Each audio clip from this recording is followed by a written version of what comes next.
Are we live? Okay.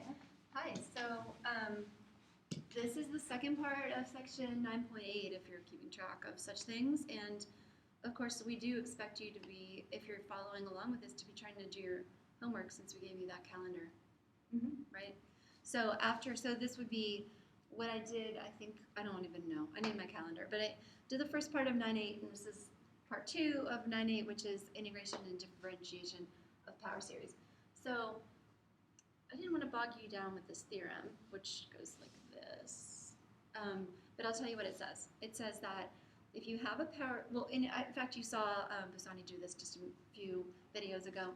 If you have a power series and you want to integrate it or differentiate it, you can do it term by term, or you can do it with the series notation, which I'll talk about a little bit later. But most importantly, if you're trying to find the interval of convergence of a power series, and you already know the interval of convergence of the original series, you don't have to go do ratio test or geometric series test or nth term test or any of that. You just have to test the endpoints of the original series in the new series that you've integrated. So let me show you an example of that. Or two. Okay. So back to this guy. We have just done this in our most recent video. Do you remember what that interval of convergence was? It was our favorite. Yeah, so it's alternating harmonic and harmonic, so seems to me like -1 inclusive and 1 exclusive. Okay, so it was -1 inclusive and 1 exclusive, but in fact for what we're about to do, those endpoints don't matter for this question in the beginning, but this one is definitely matters for this series. But my point is we're going to take the derivative of that series. We're not even going to write it out. Maybe we should, but we're not right now going to do that. And then when we're testing, we're just going to test those endpoints again because it's definitely going to still be -1 to 1, but the inclusion might change. So let's talk about the series f prime.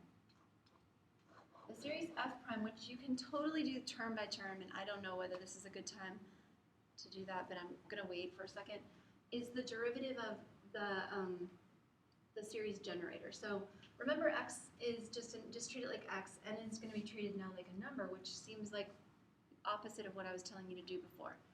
And it's a number, so it's like x squared over 2.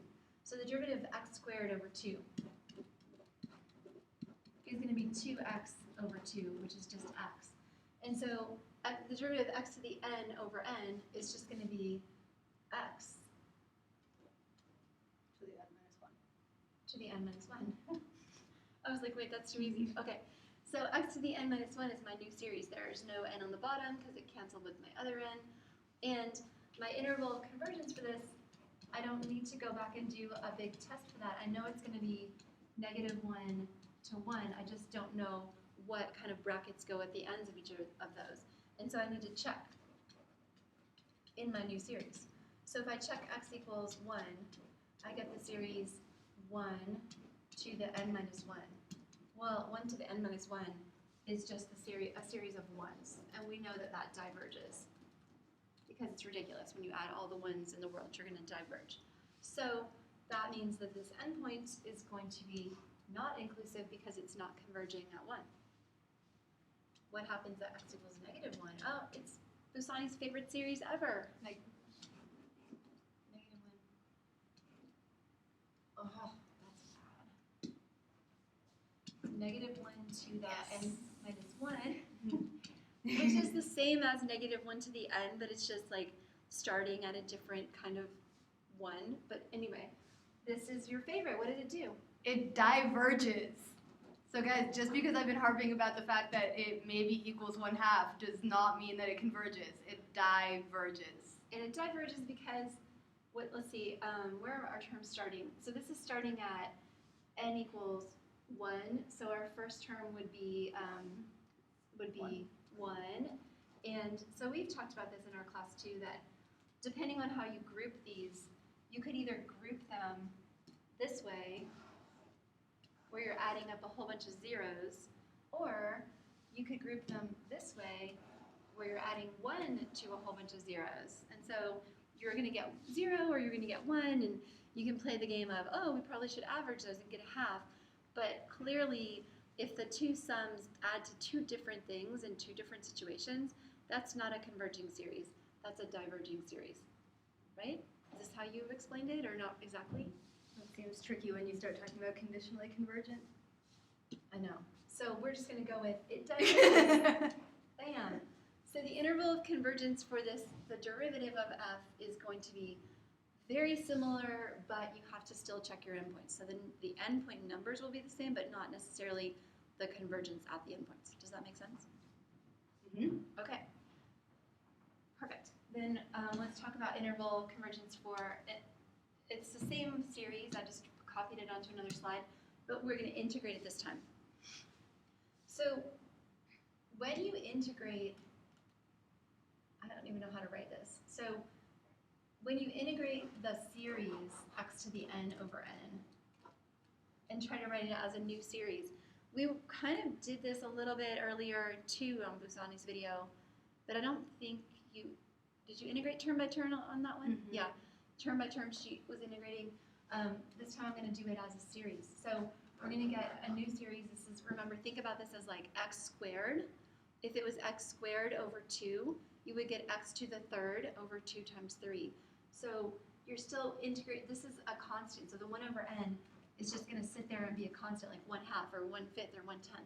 This is going to get integrated to become x to the n plus 1 over n plus 1. Okay? So now we have a new series that is equal, that's the integral of the old series, and it's, to make it a little prettier, I guess, it's this. What about its interval of convergence? What do we know for sure about its interval of convergence? It's going to contain the points between -1 and 1. It definitely does. And we have to check our endpoints. So let's check x equals 1. I don't know why I always start on the right-hand endpoint. When you check x equals 1, you're putting a 1 in here. 1 to the n plus 1 is 1, so that's 1 over n times n plus 1. Would you rather me multiply that out? No, because I can directly compare it to the p series 1 over n squared. And what does the p series 1 over n squared do? It converges, and that's less than that, so that also converges. Okay, so this converges, and I guess I can write direct comparison test to p series. Mm-hmm. I don't know. I'm not, like I said, you guys, I'm not being as specific as I would want you to be on the most recent test, but it doesn't matter right now. We're just finding out convergence or divergence. We're not asking you why, really. Is that okay with you to not really ask why anymore? Well, I think we said Just enough.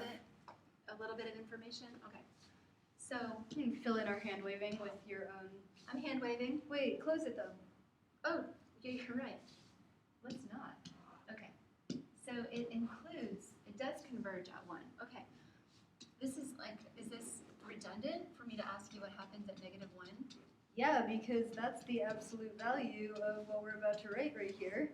So since it converges absolutely, let's close off the other one too. Absolute convergence.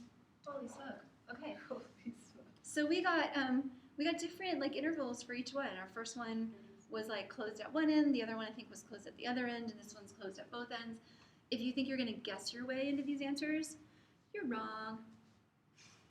It's super hard, you know. And like I showed you on that other, the last video, the multiple choice answers of this are all going to look the same with just different brackety things at the end. So that's the story on that. Any questions? No. All right, Love it. end it. Peace out.